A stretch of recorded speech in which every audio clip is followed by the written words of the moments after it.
Safe zone में रहने का मतलब हम अपने को सुरक्षित रखना चाहते हैं, लेकिन आगे बढ़ने के लिए सेफ जोन छोड़ना होगा। सेफ जोन यानी अपने लिए खतरे की घंटी। हम सुरक्षित हो गए, हम निश्चिंत हो गए, हम शांतिपूर्वक पड़ गए। अगर सेफ जोन में रहना है तो 100 घाट पर जाइए जहाँ 100 का झुंड पड़ा हुआ है, वो सेफ है। उन्हें कहाँ चिंता है, उन्हें कोई फेंक देगा, जलाएगा या काट देगा। देखना है तो पहाड़ों से निकलती नदी को देखिए, गंगा को देखिए, जो पहाड़ों से निकली और अपना मार्ग ढूंढती हुई बंगाल की खाड़ी तक जाती हैं, समुद्र तक मिलती हैं, समुद्र मिल जाती हैं।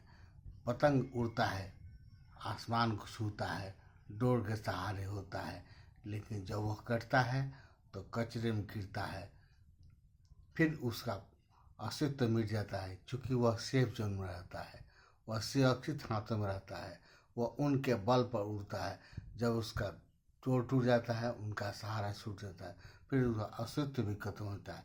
लेकिन नदी गंगा जो हिमालय से निकलती है, पहाड़ों से निकलती है, गंगोत्री से निकलती है, कितने रास्ते का संकट झेलती हुई आगे बढ़ती है। पहाड़, नदी, पत्थर, ऊंचे खाली रास्ते सबको हिलती हुई वह चलती हुई, कल कल करती हुई, छल छल करती हुई वह पहुंचती है, आगे बढ़ती है। वह कई राज्यों को पार करती है, कितनों को प्राप्त होती है। वह जंगल, पहाड़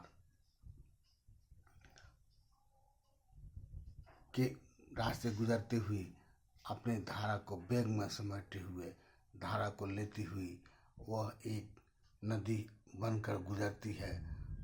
वह कई भागों में बढ़ती है, अब अपनी दूरी को तय करती है। मार्ग में पड़ने वाले 50 अवरोध को तोड़ती हुई, खत्म करती हुई वह आगे बढ़ती है, आगे जाती है।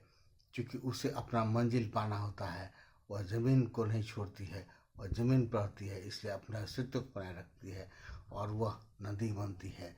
वह महान पूजनीय होती है, अंत में समुद्र मिलती है, फिर भी वह कामयाब रहती है, समुद्र बन जाती है। नदी से समुद्र का दूरी तय करने के लिए उसे अपने सेफ जोन को छोड़ना पड़ता है। वह सेफ जोन को छोड़कर वह महान बनती है। तो फिर आप और हम क्यों सेफ जोन में पड़ रहे हैं? अगर आगे बढ़ना है तो सेफ जोन को छोड़ना होगा, तभी हम आगे बढ़ पाएंगे, तभी कुछ कर पाएंगे। इस दुनिया में रहना है तो काम करना पड़ेगा और कर्म करना पड़ेगा, सेफ जोन को छोड़ना पड़ेगा, तभी हम आगे निकलेंगे, अन्यथा हम आगे नहीं निकल पाएंगे।